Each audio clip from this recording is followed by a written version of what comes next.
The rain fell in relentless sheets against the floor-to-ceiling windows of the penthouse office, each droplet a small percussion in the symphony of the storm that raged over the city. Within those glass walls, surrounded by the trappings of wealth that would have made lesser men complacent, sat Alexander Hartwell, a figure as immovable and austere as the mahogany desk before him. 7 years had passed since he had permitted himself the comfort of human touch. 7 years since tragedy had carved from his life every soft thing, every gentle inclination. He had built walls within himself more formidable than the steel and concrete of the tower he owned, and he believed them impenetrable. The clock struck 8:30 in the evening, its chime a delicate intrusion upon his solitude. Most of the building's occupants had long since departed for their homes, their families, their lives, those ordinary existences that seemed to Alexander as foreign as a language he had once spoken but could no longer recall.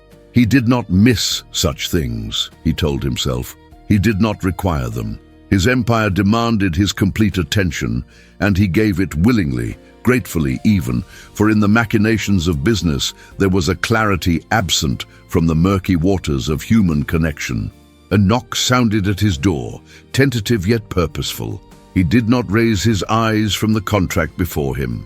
"Enter," he said, his voice carrying that particular quality of detachment he had perfected over the years. Not unkind, precisely, but offering no warmth, no invitation to familiarity. The door opened to admit Eleanor March, his executive assistant for the past 11 months. She crossed the threshold with that characteristic economy of movement he had noted upon her hiring, carrying a leather portfolio and a steaming cup of coffee prepared exactly as he preferred it. She was a woman of perhaps 28 years, possessed of an intelligence that manifested not in ostentatious display, but in the quiet efficiency with which she anticipated his needs and managed the chaos that perpetually threatened the order of his days. Her appearance was professional without being severe, dark hair pulled back in a manner both practical and elegant, clothing that spoke of careful consideration rather than vanity, and a bearing that suggested reserves of strength held in careful check. "The Singapore contracts require your signature, Mr. Hartwell," she said, placing both coffee and portfolio within his reach. "The time difference necessitates a response before midnight if we're to meet their deadline." He took the coffee without acknowledgement, a habit that had become routine between them. She did not seem to expect gratitude for such small services, which was among the many reasons she had lasted longer than her predecessors. The parade of assistants who had come before her had all fallen victim to the same failings. They had wanted something from him, whether it was praise or recognition, or that peculiar warmth that some people seem to require like oxygen. Eleanor March wanted nothing but to perform her duties with excellence, and this, paradoxically, had earned her a measure of his respect. "The Anderson merger," he said, turning a page of the contract. "What development since this afternoon?" She did not consult notes, though she carried a tablet tucked beneath her arm. "Anderson's legal team raised concerns about the intellectual property clauses in Section 12. I took the liberty of contacting our attorneys. They've prepared a revised draft addressing the objections while maintaining our essential interests. I can have it on your desk within the hour if you wish to review it tonight. Tomorrow will suffice. The exhibition opening, you've confirmed my attendance?" A barely perceptible hesitation crossed her features. So slight another might have missed it entirely. Alexander missed nothing. "I have, Mr. Hartwell. However, I should mention that the organizers have expressed hope that you might stay for the dinner following the ribbon cutting. They've seated you beside—" "No." The word emerged with the finality of a door closing. "I will attend the opening as promised. 1 hour, no more. You will ensure my car is ready for departure at precisely 9:15. "Of course." Her expression revealed nothing, no disappointment, no judgment, only that professional acceptance that characterized all their interactions. Yet something in the set of her shoulders suggested a thought unspoken, and he found himself, against his better judgment, curious about its nature. "You have something to add, Miss March?" She met his gaze then, and he was struck, as he sometimes was in these moments, by the clarity of her eyes. They were the color of aged whiskey, warm and deep, entirely at odds with the crispness of her demeanor. Only that the charity in question provides resources for children who have lost parents. Your presence for the entirety of the event would significantly impact their fundraising capabilities, but I understand your schedule is demanding. There was no manipulation in her words, no attempt to leverage his emotions, assuming she believed he possessed any worth leveraging. She simply stated a fact and left him to do with it what he would. This, too, was characteristic of her approach, and it unsettled him in ways he could not quite articulate. "The schedule stands," he said, returning his attention to his papers. "Was there anything else?" "Your sister called again. She asked that you return her call before the weekend." His hand tightened imperceptibly on his pen. "You may tell Victoria that I remain, as ever, occupied with matters of business. I've conveyed that message on the previous 4 occasions she's called this month, Mr. Hartwell. I'm not certain she finds it persuasive." "My sister's credulity is not your concern, Miss March." "No, sir, though I might observe that persistent refusal often proves less efficient than brief acquiescence. 5 minutes on the telephone could purchase you weeks of peace." He looked up sharply, prepared to deliver a reproof, but found her expression unchanged, professional, neutral, faintly expectant. She was not overstepping precisely, but neither was she confining herself to the narrow boundaries most assistants observed. It was this quality, he realized, that distinguished her from the others. She possessed opinions and did not trouble to entirely conceal them, yet she never forced them upon him, never crossed the line into insubordination. She presented her observations as she might present a report, information to be considered or dismissed according to his judgment. "Your point is noted," he said at last, his tone repressive. Nevertheless, she agreed, and gathered up the empty coffee cup. "I'll leave you to your contracts. Shall I arrange for dinner to be sent up?" "Unnecessary. I'll leave within the hour." She nodded and turned toward the door, her movements as composed and efficient as everything about her. It was only as her hand reached for the handle that he spoke again, surprising himself. "Miss March." She paused, glancing back. "Yes, Mr. Hartwell? The charity event. What is the current projected fundraising total?" If his question surprised her, she betrayed no sign of it. "Approximately $200,000 based on ticket sales and preliminary auction estimates. Double my contribution, anonymously." Something flickered in her expression then. Not quite a smile, but a softening around her eyes that suggested approval, perhaps even pleasure. "That's very generous, Mr. Hartwell. I'll see to it immediately." "It's merely practical," he said, more sharply than he intended. "The tax implications alone justify the expense." "Of course," she replied, and this time he was certain he detected the ghost of a smile. "Purely practical. Good evening, Mr. Hartwell." She departed, leaving him alone with the rain and his papers, and a peculiar restlessness he could not quite name. He told himself it was simply the storm, the change in atmospheric pressure affecting his concentration. He told himself many things in those days, constructing elaborate edifices of self-deception that allowed him to maintain the fiction of his contentment. The truth, had he possessed the courage to examine it, was that Eleanor March had begun to disturb the careful equilibrium he had maintained for 7 years. It was nothing she did, precisely, nothing overt or inappropriate. Yet there was something in the quality of her presence, in the quiet competence with which she managed not just his schedule, but the small mercies of his daily existence that had begun to penetrate the defenses he had thought invulnerable. He did not touch her, of course. He barely looked at her, in truth, maintaining always that careful distance that he preserved between himself and all humanity. But he had begun to notice things, the way she tilted her head when considering a problem, the faint scent of jasmine that lingered after she left his office, the rare occasions when genuine amusement broke through her professional facade. These observations troubled him, suggesting as they did an attention that verged on the personal, and he labored to suppress them, to return his focus to matters of business where it properly belonged. The weeks passed in their established rhythm, and if Alexander was aware of a growing dependence on his assistant's presence, he attributed it to her exceptional capabilities rather than any failing in his own self-sufficiency. She managed his days with such seamless efficiency that he barely registered the countless small difficulties she forestalled, the problems she resolved before they required his attention, the ways in which she had become essential to the functioning of his carefully ordered world. It was on a Tuesday in late autumn that the first crack appeared in his composure. He had been reviewing quarterly reports when Eleanor entered his office, her normally composed expression troubled. She carried herself with her customary grace, yet he detected a tension in her bearing that immediately commanded his attention. "Mr. Hartwell, I apologize for the interruption, but there's been an incident at the Meridian Street property." He set aside his papers. "What nature of incident?" "A fire in the commercial kitchen. No injuries, but significant smoke damage to the upper floors. The fire department has contained it, but they're requiring the building be evacuated for safety inspections. This includes the executive offices." "How many people are affected?" "Approximately 200 employees across 4 companies.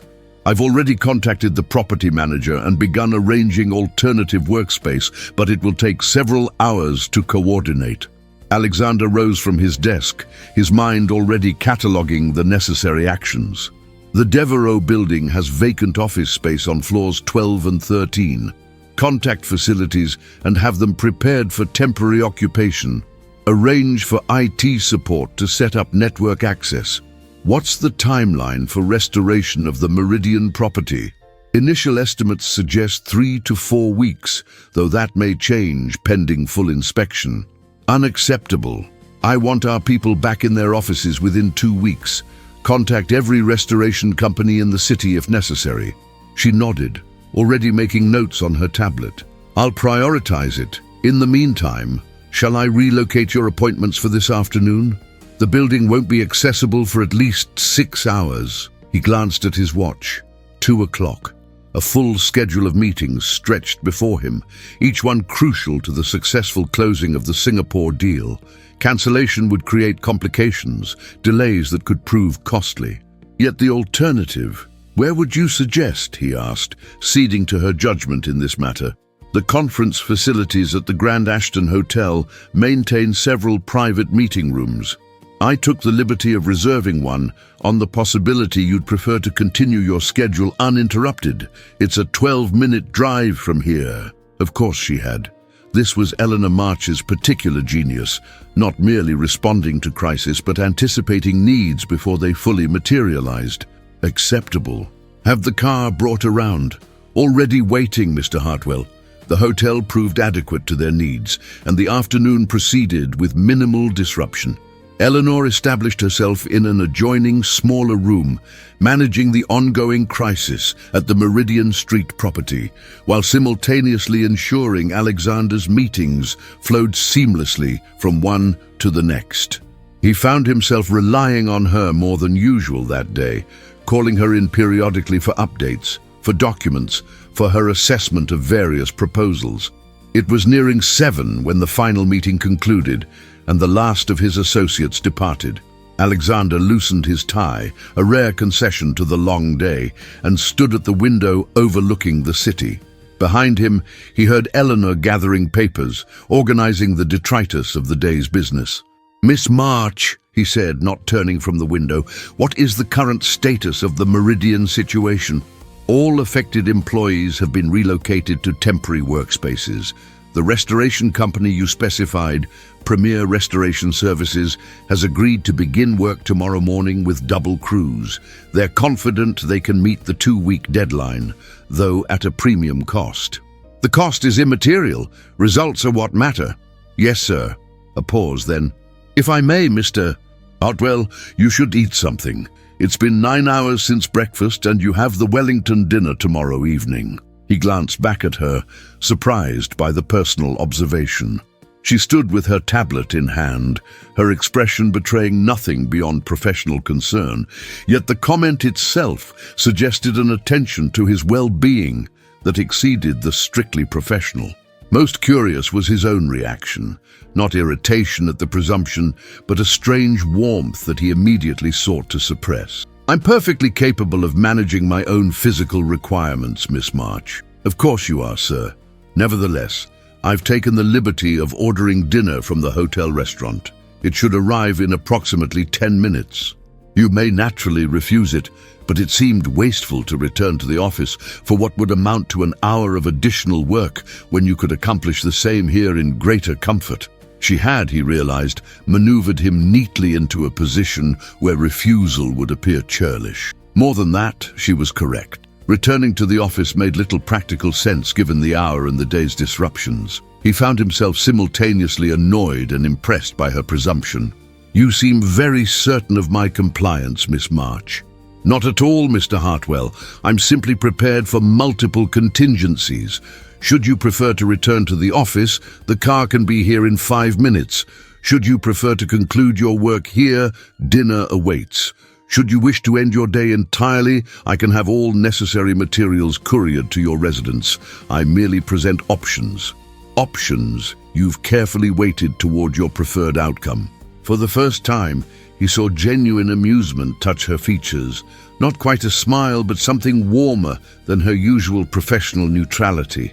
"I confess, sir, to having opinions on the matter of your health. You employ me in part for my judgment. I would be failing in my duties if I failed to exercise it. Your duties, Miss March, are to manage my schedule and correspondence, not to concern yourself with my dietary habits. My duties, Mr. Hartwell, are to ensure you're able to perform at your highest capacity. A man who hasn't eaten in 9 hours while managing a property crisis and negotiating a multi-million-dollar merger is not, in my professional judgment, operating at peak efficiency." He stared at her, genuinely taken aback. In 11 months, she had never spoken to him with such directness, such barely concealed challenge. Every other assistant, when confronted with his displeasure, had either retreated into apologetic servility or departed his employment entirely. Eleanor March stood her ground, her chin lifted slightly, her expression calm but unyielding. "You overstep, Miss March." "Yes, sir, I frequently do. It's among my more valuable qualities, though I understand it can be trying." Against every inclination, every carefully maintained habit of distance and authority, Alexander felt the corners of his mouth twitch. He suppressed the impulse immediately, but not before she saw it. He was certain of that from the brief flicker of satisfaction in her eyes. "You're impossible," he said, but there was no heat in it. "I prefer to think of myself as persistent, Mr. Hartwell. There's a distinction." The dinner arrived as she had predicted, and he found himself, through some alchemy of her quiet insistence and his own exhaustion, seated at the small conference table while she efficiently arranged the covered dishes. It was a simple meal, nothing elaborate, yet prepared with obvious care. Grilled salmon with roasted vegetables, a modest salad, bread that was still warm. "Will you eat, Miss March? Or do your duties include watching me consume my meal like some sort of governess, ensuring a child cleans his plate?" "I had something sent up for myself as well," she replied, unperturbed by his acerbic tone.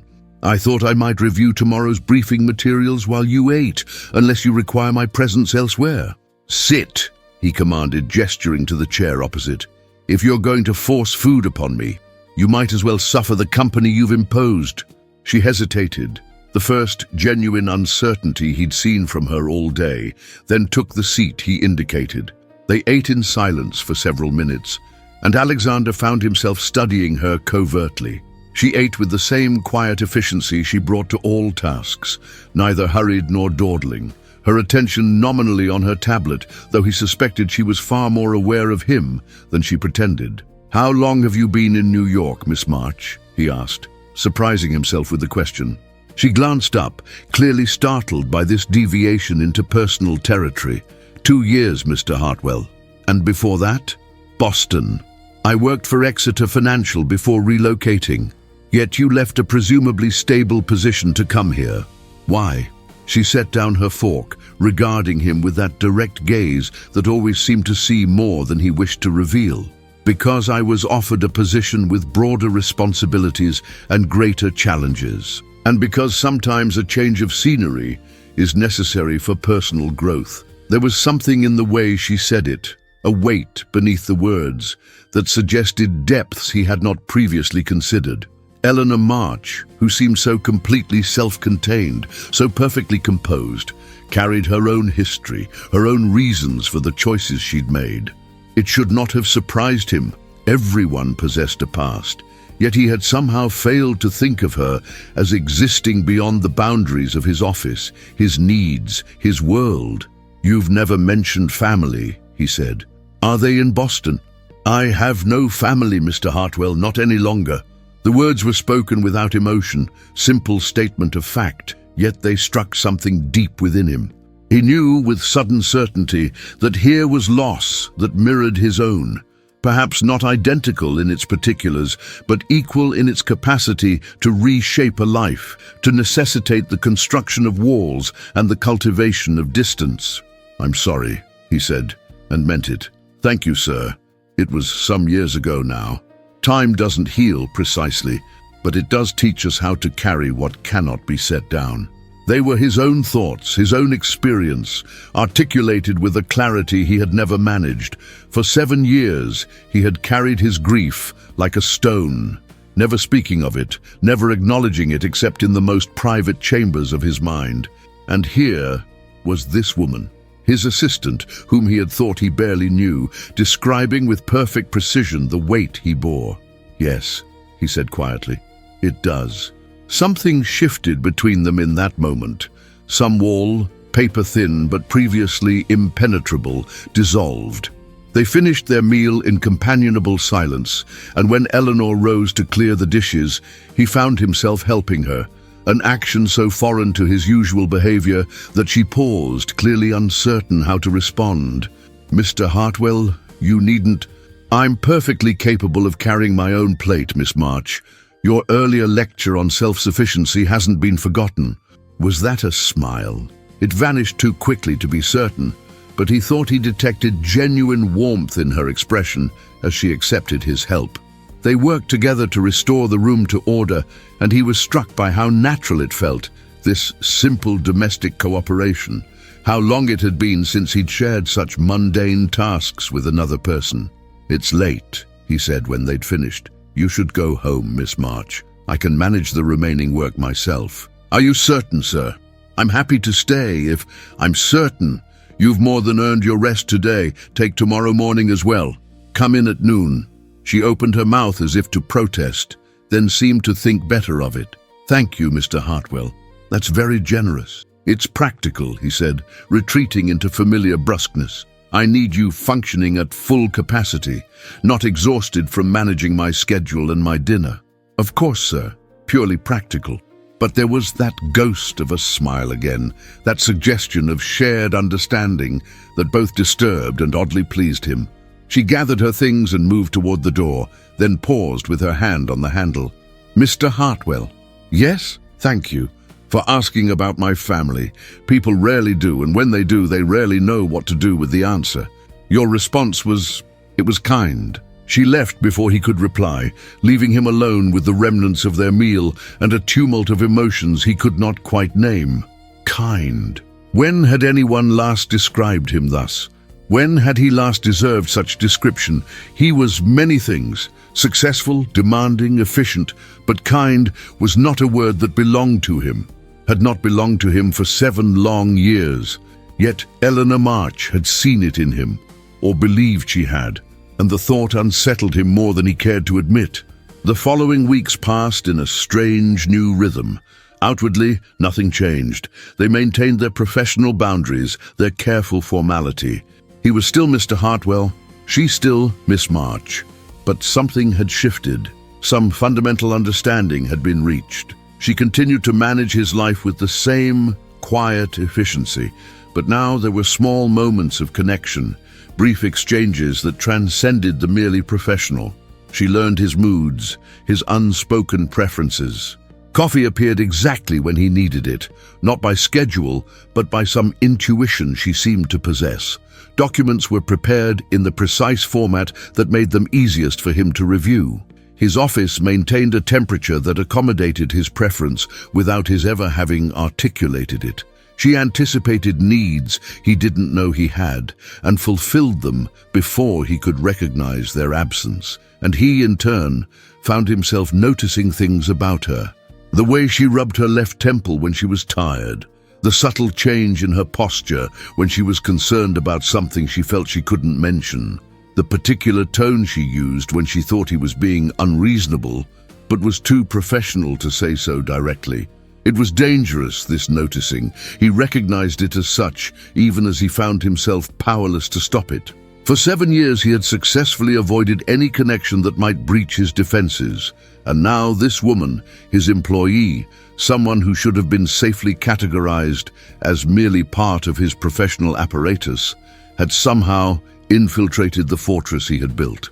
The charity event arrived, and he attended as promised, staying precisely 1 hour as he had specified. Eleanor had, of course, ensured that every detail was managed perfectly. His car arrived exactly on time. His departure was so smoothly orchestrated that it caused no disruption.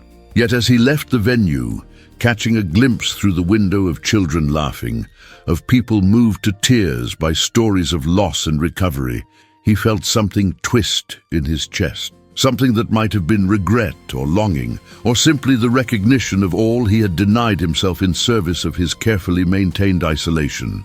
The next morning, Eleanor appeared in his office with her customary efficiency, but he detected something different in her bearing, a subtle reserve perhaps, or a thoughtfulness that suggested preoccupation. "Is something wrong, Miss March?" She looked up from the tablet she'd been consulting, surprise evident in her expression. "Wrong, sir? No, nothing's wrong. Why do you ask? You seem distracted. Forgive me, Mr. Hartwell. I received some news this morning that's given me much to consider, but it won't affect my work, I assure you." "What news?" She hesitated, and he recognized in that hesitation the same careful weighing he'd seen before when she debated whether to share something personal.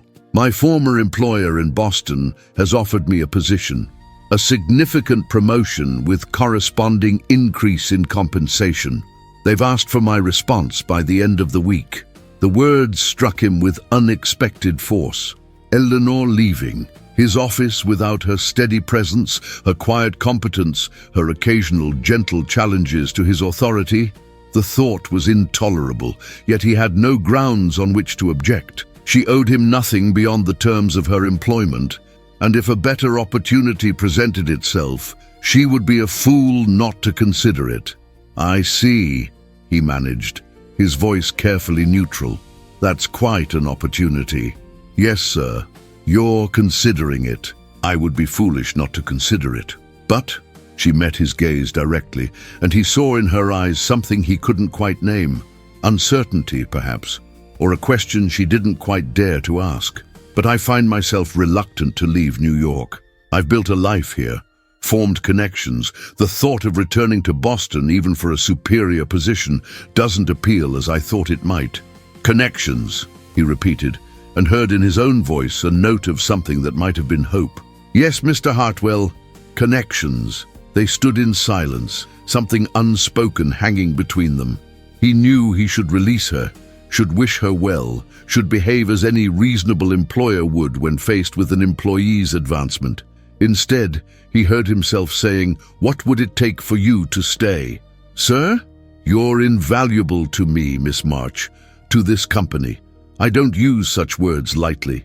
If compensation is the issue, I'll match their offer and exceed it. If it's the scope of responsibility, we can discuss an expanded role. Whatever Boston is offering you, I can provide the equivalent here. It's not about the money, Mr. Hartwell." "Then what is it about?" She looked at him for a long moment, and he felt as though she were taking his measure, weighing him against some standard he couldn't see. When she spoke, her words were careful, chosen with obvious deliberation. It's about feeling that one's work matters beyond the merely transactional. That one is valued not simply as a functionary, but as a person. The position in Boston offers me visibility, recognition, a seat at tables where decisions are made rather than merely implemented. Here, I manage your schedule and solve your problems, and I do it well. But I wonder sometimes if I'm building a career or simply maintaining someone else's life. Her words, spoken with quiet dignity, struck him with the force of revelation. Of course she would want more than to be merely his assistant, however excellent she was at the role. She possessed intelligence, ambition, vision, qualities he had recognized and utilized but never truly acknowledged. He had taken her competence for granted, had assumed that the work itself was sufficient reward, that his rare moments of approval constituted adequate recognition. He had been, he realized with uncomfortable clarity, selfish. Not deliberately cruel, perhaps, but thoughtlessly consuming her talents while offering little in return, beyond a salary and the dubious privilege of managing his carefully circumscribed existence. "You're right," he said, the admission costing him more than he cared to examine. "I've undervalued you, Miss March, not in terms of compensation, perhaps, but in terms of recognition and opportunity. That was short-sighted of me." She blinked, clearly surprised by his candor. "Mr. Hartwell, I didn't mean to suggest. You meant exactly what you said, and you were correct to say it. The question is whether the situation can be remedied, or whether your talents would be better served elsewhere." "I don't know," she said, and he heard in her voice a vulnerability he'd rarely detected. "I genuinely don't know." "Then allow me to propose an alternative. Give me 1 week to develop a counteroffer, not merely in terms of salary, but in terms of role and responsibility. If at the end of that week you find Boston's offer more compelling, I'll write you a recommendation that will ensure you have your choice of positions anywhere in the country. But if you're willing to consider remaining, I promise you a role that will challenge you, that will utilize your capabilities fully, that will give you the visibility and recognition you deserve." She studied him with those clear, assessing eyes, and he found himself holding his breath, waiting for her judgment. Finally, she nodded. "1 week, Mr. Hartwell, but I want to be clear. I'm not negotiating for more money. I want meaningful work.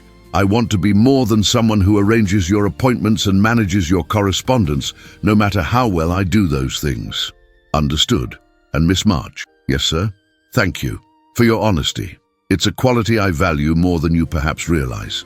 She departed, leaving him alone with thoughts that tumbled over one another in chaotic profusion. When had Eleanor March become so essential to his existence? When had her potential departure begun to feel less like a professional inconvenience and more like a personal catastrophe? And what exactly was he prepared to offer her? Not in terms of title or compensation, but in terms of the fundamental alteration to his life that her continued presence would necessarily require? The week that followed was perhaps the most productive of Alexander's professional life and simultaneously the most unsettling. He threw himself into restructuring his company's executive hierarchy, creating a new position that would elevate Eleanor to a role commensurate with her abilities. Vice President of Strategic Operations, a title that would place her at the highest levels of the organization, with authority over major initiatives and direct access to the board of directors. But even as he crafted the professional framework that might convince her to stay, he found himself grappling with questions that had nothing to do with business hierarchies and everything to do with the increasingly uncomfortable recognition that his desire to keep her near had motivations that transcended the professional. He noticed her in ways he had sworn never to notice anyone again. The graceful line of her neck when she bent over documents. The rare, brilliant smile that transformed her face when something genuinely pleased her. The sound of her laugh, so rarely heard that each occurrence felt like an unexpected gift. The way she moved through his office, as though she belonged there, as though she had always belonged there, as though the space itself was diminished in her absence. These observations troubled him profoundly. They suggested a thawing of the ice he had cultivated around his heart, a dangerous softening that threatened everything he had built. For 7 years, he had lived according to strict principles. No entanglements, no vulnerabilities, no opening of doors that might admit pain. Yet Eleanor March had somehow slipped past his defenses without his permission, without his even recognizing it was happening until the breach was already complete. On the 4th day of that week, late in the evening when most of the building had emptied, he found himself standing at his office window, watching the city lights blur in the gathering rain. Behind him, he heard Eleanor's approach. He had learned to distinguish her footsteps from those of others, another small intimacy that should have alarmed him, but instead felt oddly natural. "Mr. Hartwell, I have the revised projections you requested for the consolidated acquisition." He turned to face her, and something in his expression must have betrayed his thoughts, for she paused, uncertainty flickering across her features. They stood in silence, the space between them charged with something neither had acknowledged, but both increasingly felt. "Eleanor," he said, using her given name for the first time, startling them both. "I need to ask you something, and I need you to answer honestly." "Of course, Mr. Hartwell." "Alexander," he corrected. "If we're to move forward with this new arrangement, if you're to occupy a position of genuine authority within this organization, we can hardly maintain such rigid formality." "Alexander," she repeated, and the sound of his name in her voice did something to him, something he couldn't quite name, but felt in the region of his chest where he'd thought all sensation had long since died. "What did you want to ask me? Why do you want to stay? You said it wasn't about money, and I believe you. The role I'm offering you, it addresses your concerns about meaningful work and recognition, but I sense there's something more, something you haven't articulated. I need to understand what it is." She drew a long breath, and he saw her wrestling with something, debating how much truth to offer him. When she spoke, her words emerged slowly, carefully chosen. "Because I think you're more than you pretend to be. Because I've watched you for 11 months, and beneath the ice and the distance and the carefully maintained walls, I see someone who's chosen isolation not because he prefers it, but because he's afraid of the alternative. Because I think that if someone were patient enough, brave enough, persistent enough, they might reach the person you were before whatever happened that made you build this fortress around yourself." Her words struck him like physical blows, each one landing with devastating accuracy. She saw him, truly saw him, in ways no one had for years. Not the successful businessman, not the demanding employer, not the careful construction he presented to the world, but the wounded man beneath, the one who had retreated from life and called it wisdom. "You presume a great deal, Miss March." "Eleanor," she corrected gently. "And yes, I do. It's among my more troublesome qualities. You may have noticed I have several of those." Despite himself, despite the turmoil her words had created, he felt something that might have been amusement. "I had noticed, yes. The question is whether my presumption troubles you enough to send me back to Boston, or whether some part of you recognizes the truth in what I'm saying." He should have been angry. He should have retreated into the cold formality that had protected him for so long. Instead, he found himself moving toward her, drawn by something he couldn't resist and barely understood. He stopped when only a few feet separated them, closer than he'd stood to anyone in years, close enough to see the slight quickening of her breath, the faint color that rose in her cheeks. "7 years ago," he said, his voice low and rough with emotions long suppressed, "I lost someone. My wife. Cancer. Rapid and merciless. We'd been married for 4 years, and in 18 months she was gone. I watched her fade, watched her suffer, was helpless to prevent or even truly ease it. When she died, I made a decision. I would never again allow myself to care for someone so deeply that their loss could devastate me. I would be successful, focused, untouchable. I would build an empire and require nothing from anyone except competence and professionalism."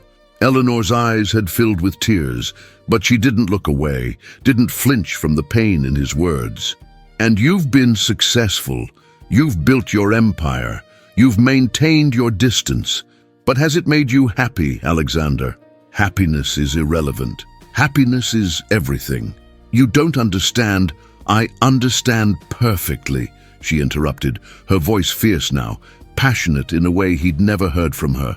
"I understand because I made the same choice.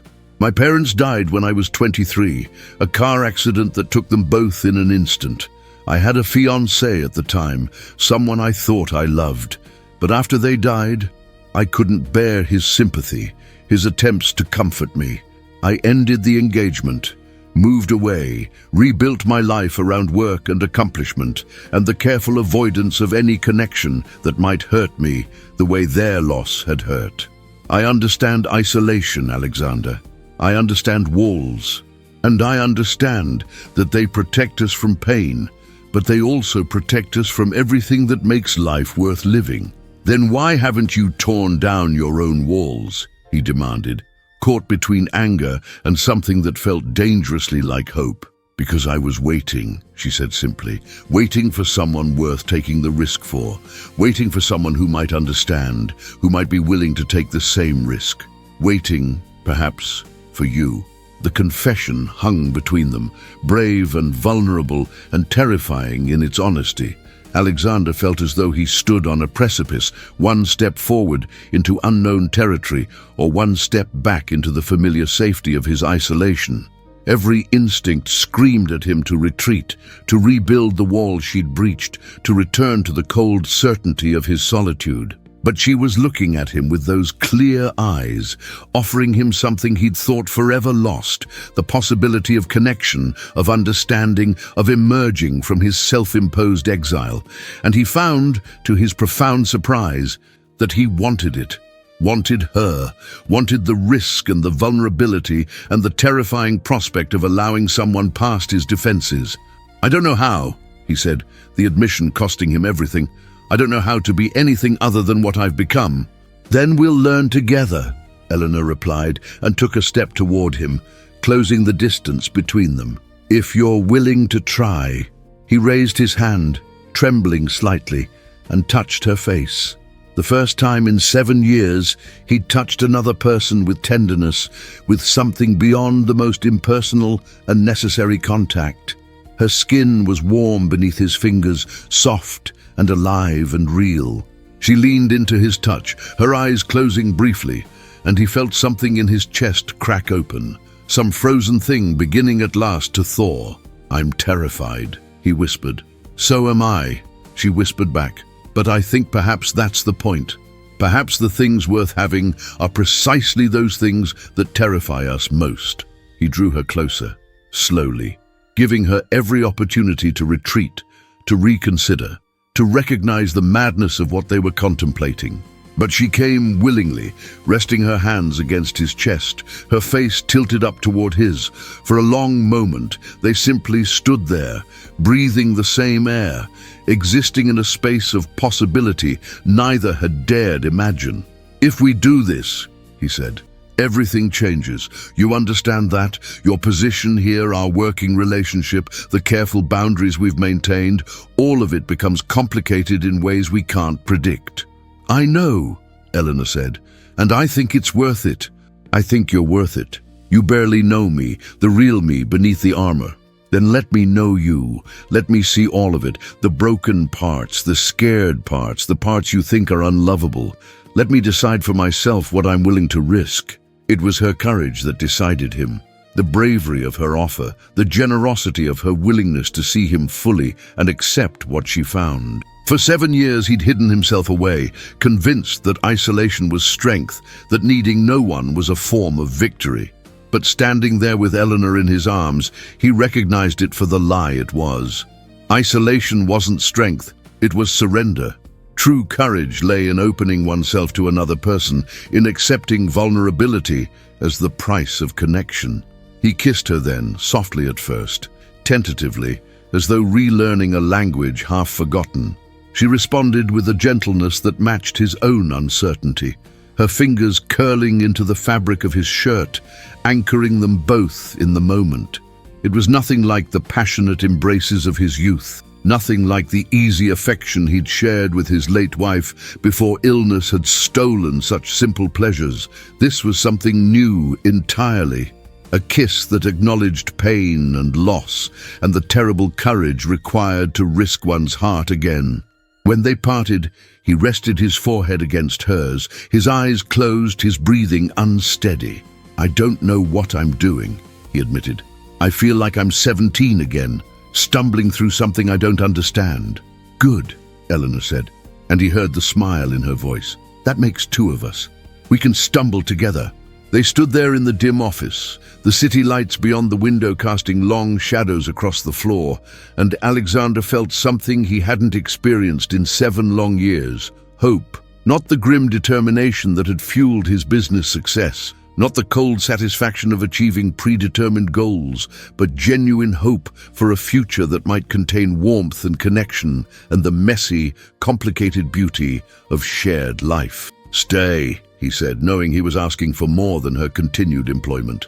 "Not just in New York, not just in this position. Stay with me. Let's see where this might lead." "I'll stay," she agreed, "on one condition." "Name it." "That you promise to try. Really try. Not just to go through the motions, not just to offer me a role while keeping yourself locked away. Promise me you'll risk something, that you'll let me see the person beneath the armor." B. It was perhaps the most difficult promise anyone had ever asked of him. But looking at her face, at the hope and fear and determination he saw there mirrored in her expression, he found himself nodding. "I promise. Though I warn you, Eleanor, I'm likely to be very bad at this. I'll retreat when I should advance. I'll close down when I should open up. I'll make this harder than it needs to be." "I know," she said. "I'll probably do all those things too. But we'll forgive each other, and we'll try again, and eventually perhaps we'll learn to be better at it. You make it sound simple. It's not simple at all. It's the hardest thing in the world. But I think you're worth the difficulty, Alexander Hartwell, and I hope you'll come to think the same of me." "I already do," he said, surprised by the certainty in his own voice. "I think I have for some time, though I was too stubborn to acknowledge it." They left the office together that night, his hand clasped in hers, a small gesture that felt momentous, that marked a threshold crossed and a future embarked upon. In the car, sitting beside her in the darkness, Alexander found himself talking about things he'd kept locked away for years, about his wife, about the slow horror of watching her die, about the guilt he carried for the relief he'd felt when it was finally over, about the years since, the careful construction of his isolation, the ways he'd convinced himself that invulnerability was a form of strength. Eleanor listened without judgment, her hand warm in his, occasionally asking gentle questions, but mostly simply bearing witness to his pain. And when he'd exhausted his words, when the well of confession had run dry, she shared her own story, the sudden shock of her parents' death, the fiancé who had loved her but couldn't reach her through her grief, the years of building a life that required nothing from anyone. "I think we've both been hiding," she said, as the car wound through the city streets. "Hiding from pain, from risk, from the possibility that we might lose something precious again. But hiding doesn't actually protect us, does it? It just makes us smaller, lonelier, less than we could be." "No," he agreed, "it doesn't protect us. It only delays the inevitable recognition that life without risk is not really life at all." They parted that night at her apartment building with another kiss, longer this time, more assured, and a promise to continue their conversation the following day. Alexander returned to his penthouse feeling simultaneously exhilarated and terrified, as though he'd leapt from a great height and hadn't yet determined whether he would fall or fly. The following weeks brought changes both subtle and profound. Outwardly, they maintained professional boundaries during business hours. Eleanor still managed his schedule, still prepared his briefings, still ensured the smooth operation of his days. But there were small differences that anyone paying attention might have noticed. The way his gaze followed her as she moved through his office, the softness that entered his voice when he spoke to her, the increasing frequency with which he sought her opinion not just on business matters, but on decisions of every variety. Evenings became their private time, hours carved from his previously inviolate work schedule to walk through the city, to share meals in quiet restaurants, to talk about everything and nothing. He introduced her to his favorite haunts, the places he'd frequented alone for years, and found them transformed by her presence. She showed him corners of the city he'd never explored, despite having lived there for decades, neighborhoods that revealed themselves only to those willing to wander without destination. They learned each other slowly, carefully, two people who had both been alone long enough to have forgotten how to truly share space with another. There were stumbles, moments when old habits reasserted themselves and one or the other would retreat into familiar distance. But they kept their promises to each other, to try, to risk, to push through discomfort toward connection. Alexander found himself thinking about her at odd moments during the day, distracted by memories of her laugh or the way she looked at him when she thought he wasn't watching. He who had been so completely focused on business for 7 years now found his attention fractured, divided between the empire he'd built and this one woman who had somehow become more important than all of it combined. His sister Victoria noticed the change when she finally succeeded in cornering him for dinner 3 weeks after that first kiss. She studied him across the table with the keen perception of someone who had known him his entire life, and he saw recognition dawn in her eyes. "There's someone," she said, not quite a question. He considered denying it, retreating into the privacy he'd maintained so fiercely for years. But something in him had shifted. Some willingness to be known that Eleanor had awakened. "Yes," he admitted, "there is. Tell me about her." So he did, finding as he spoke that he wanted to share this, wanted his sister to know about Eleanor, to understand the transformation taking place within him. Victoria listened with an expression that cycled through surprise, pleasure, and something that might have been relief. "I'm glad, Alexander," she said when he'd finished. "I've been worried about you for so long. You've been so alone, so closed off. I'd begun to fear you'd never let anyone in again. I'd begun to fear the same thing," he admitted. And then Eleanor simply breached my defenses without my even realizing it was happening. By the time I recognized what she'd done, it was too late to rebuild the walls. Would you want to? If you could go back, knowing what you know now, would you choose differently? He considered the question seriously, remembering the safety of his isolation, the certainty of his solitude. And then he thought of Eleanor's smile, the warmth of her hand in his, the way she challenged him to be more than he'd allowed himself to become. "No," he said, "I wouldn't choose differently. As terrifying as this is, as uncertain as the future feels, I wouldn't go back." "Then you truly care for her." "I think I might love her," he said, the words emerging with difficulty but with conviction, "which is perhaps the most terrifying thing I've ever admitted." Victoria reached across the table and squeezed his hand. "Love is terrifying. It's also the most worthwhile thing in the world. Don't let fear cheat you of it, Alexander. You've already lost so much. Don't lose this too." Her words stayed with him as the weeks turned to months, and his relationship with Eleanor deepened in ways that both thrilled and unsettled him. They navigated the complexities of their dual roles, professional colleagues by day, partners by evening, with varying degrees of success. There were awkward moments when the boundaries blurred, times when affection intruded upon professionalism or business matters contaminated personal time. But they learned, adjusted, found rhythms that accommodated both aspects of their connection.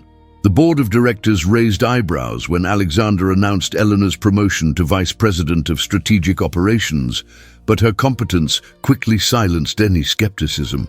She brought to the role the same intelligence and dedication she demonstrated as his assistant, but with a freedom to innovate and lead that transformed her from capable subordinate to formidable executive in her own right.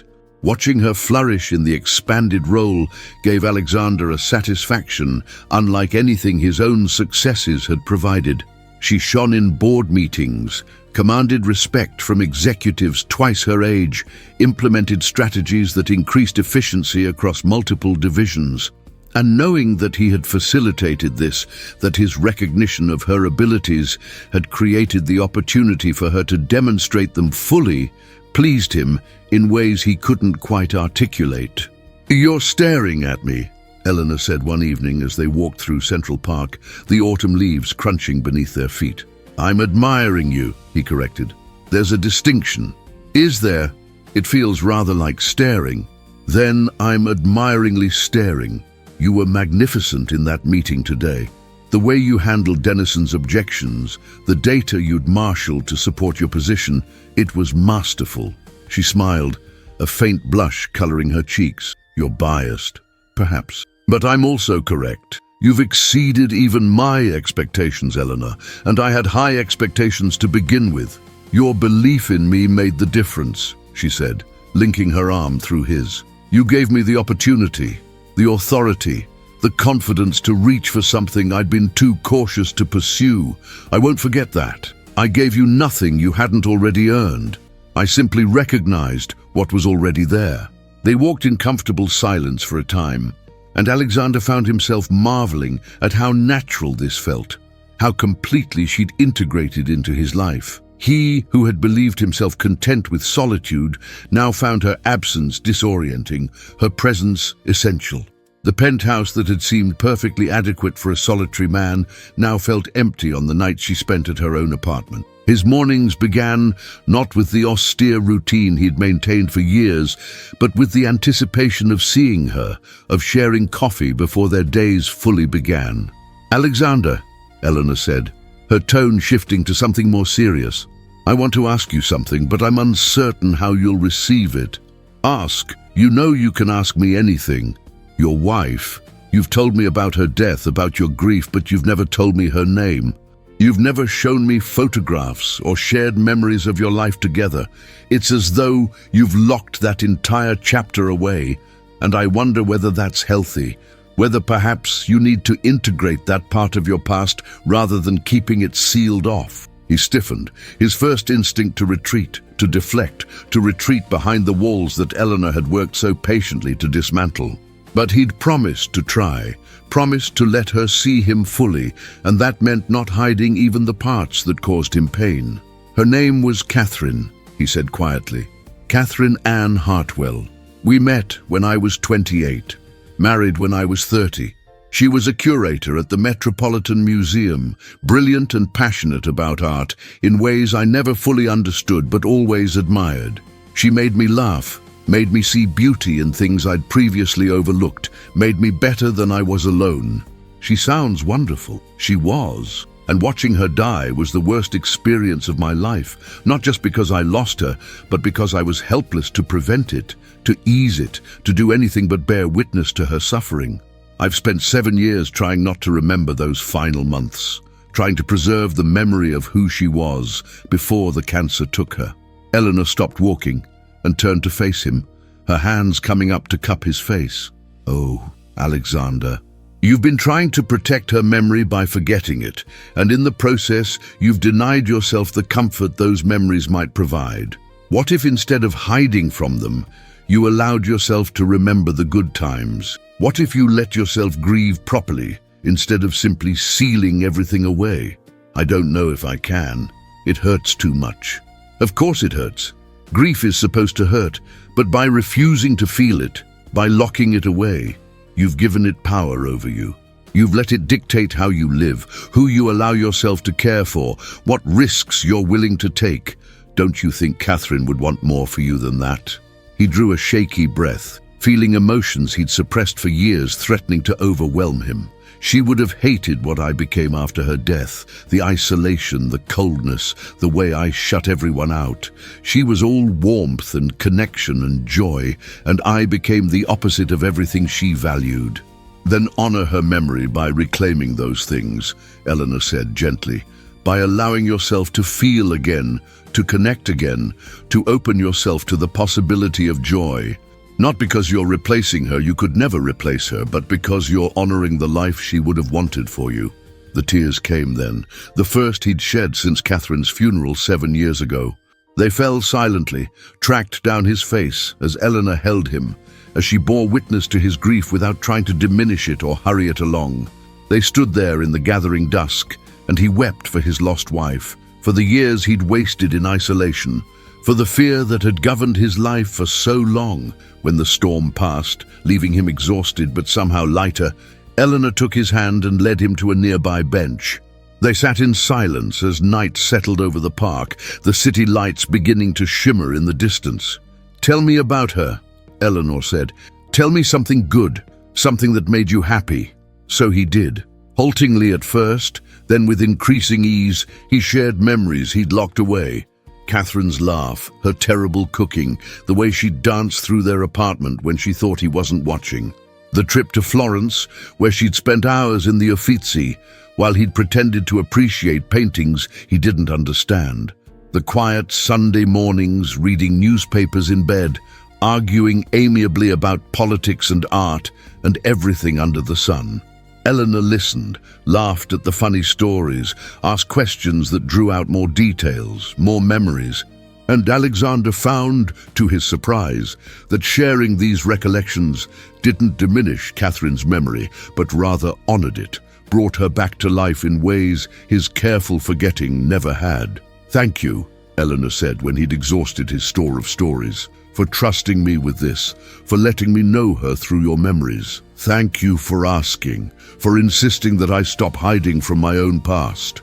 Are you afraid that by caring for me, you're betraying her memory?" The question struck at the heart of something he'd barely acknowledged, even to himself. "Perhaps I was, but I think I'm beginning to understand that loving you doesn't diminish what I felt for Catherine. The heart isn't a zero-sum proposition. There's room for both, for honoring what was and embracing what might be." "I'm glad," Eleanor said, and he heard relief in her voice. "Because I think I'm falling in love with you, Alexander Hartwell, and I wanted to be certain you had room in your heart for that." Her confession should have terrified him, should have sent him retreating back into his carefully constructed isolation. Instead, he felt a profound sense of rightness, of pieces falling into place after years of misalignment. "I love you," he said, the words emerging more easily than he'd imagined possible. "I think I've loved you for months, perhaps from that first evening when you forced me to eat dinner and refused to be intimidated by my bad temper. You've been patient with me, persistent with me, brave enough to push past my defenses and stubborn enough to stay even when I made it difficult. I don't deserve you, but I'm selfish enough to want you anyway." "You're not selfish," she said, kissing him softly. "You're human. Flawed and frightened and doing your best to navigate something difficult. That's all any of us can do." The months that followed brought a contentment Alexander had thought forever lost to him. He and Eleanor navigated their relationship with increasing confidence, learning each other's rhythms, accommodating each other's needs and quirks, and occasional stubborn moods. She moved into his penthouse gradually, a few items at first, then more, until one day he realized her presence had thoroughly pervaded the space that had previously felt more like an expensive hotel than a home. She softened the austere edges of his existence without diminishing him. Plants appeared on windowsills, bringing life to sterile spaces. Music filled rooms that had known only silence. She cooked meals in the kitchen he'd barely used, filling the apartment with scents that reminded him of warmth and domesticity and all the simple pleasures he'd denied himself. And he, in turn, learned to be a partner rather than simply an autonomous individual. He considered her preferences when making plans, consulted her on decisions both large and small, made space in his carefully ordered life for spontaneity and compromise. It was not always easy. 7 years of solitary habits did not vanish overnight, but Eleanor's patience and his own determination made the transformation possible. His business continued to prosper, but he found himself less obsessively focused on it, more willing to delegate, to trust others, to recognize that his worth was not measured solely in quarterly earnings and successful acquisitions. Eleanor's influence extended beyond their personal relationship into his professional life, encouraging him to mentor younger executives, to consider the human impact of business decisions, to remember that companies were ultimately collections of people rather than simply profit-generating machines. "You've changed," Victoria observed during one of their now regular dinners.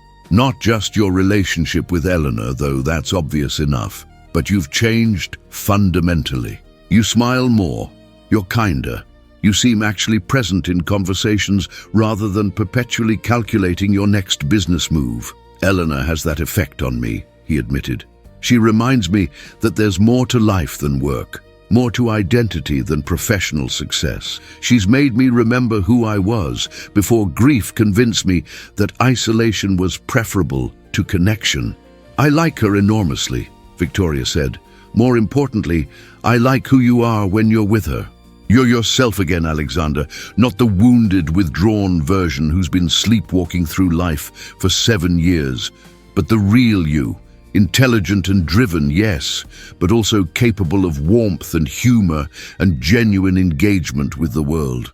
Her words stayed with him, prompting reflection on just how profoundly his life had shifted in the year since Eleanor had walked into his office with coffee and contracts and quiet determination.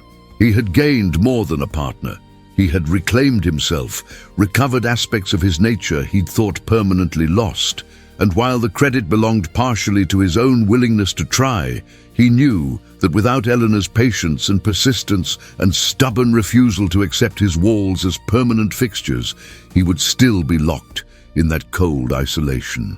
It was on a Saturday evening in early spring, nearly 14 months after that first transformative conversation, that Alexander found himself preparing for a gesture he'd never imagined making again. They were hosting a small dinner party, something Eleanor had instituted, gradually expanding his social circle beyond business associates to include friends, her colleagues, people who brought warmth and laughter into their home.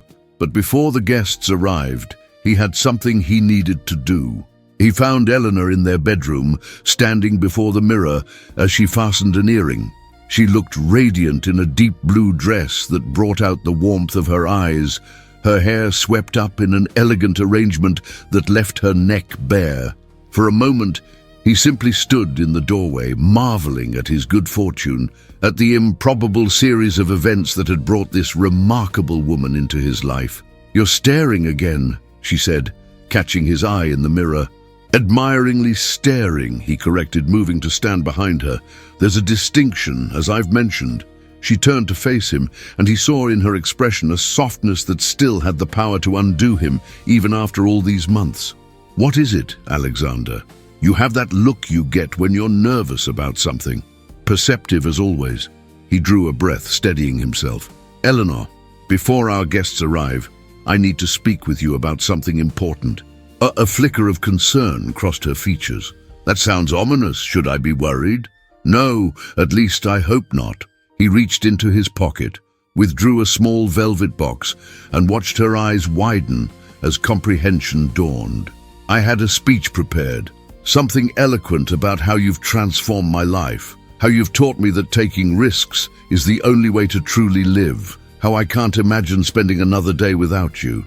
But standing here now, all those carefully composed sentences seem inadequate to express what I actually feel." "Alexander," her voice caught, and he saw tears beginning to form in her eyes. "Let me finish," he said gently. "For 7 years I believed I was done with this, with love, with partnership, with the terrifying vulnerability of binding my life to another person's. I was convinced that isolation was wisdom, that needing no one was a form of strength. And then you walked into my office with your quiet competence and your stubborn persistence and your complete refusal to accept my walls as permanent. You saw through me, Eleanor. You saw past the ice and the distance to the frightened man beneath, and instead of walking away, you stayed. You pushed. You insisted that I be more than the half-life I'd settled for. He opened the box, revealing a ring he'd spent weeks selecting, a sapphire surrounded by diamonds, elegant without being ostentatious, a piece that seemed to capture something of Eleanor's nature. "I'm asking you to marry me, not because I need someone to manage my life or organize my schedule, but because I love you completely and without reservation, because you've become essential to my existence in ways I can barely articulate. Because the thought of a future without you is unbearable. Say yes, Eleanor. Take this final risk with me." The tears were falling freely now, tracking down her cheeks as she looked at the ring, at him, at the life they'd built together. When she spoke, her voice trembled with emotion. "You foolish, wonderful man. Did you really think there was any possibility I'd say no? After everything we've been through, everything we've built together. Is that a yes?" "It's an absolutely, unequivocally, enthusiastically yes." She laughed through her tears. "Yes, I'll marry you. Yes, I'll spend my life with you. Yes to all of it. The risks and the vulnerability and the terrifying, beautiful uncertainty of shared existence." He slipped the ring onto her finger with hands that shook slightly, then pulled her close and kissed her with a passion that still surprised him after all these months. She melted into his embrace, her arms wrapping around his neck.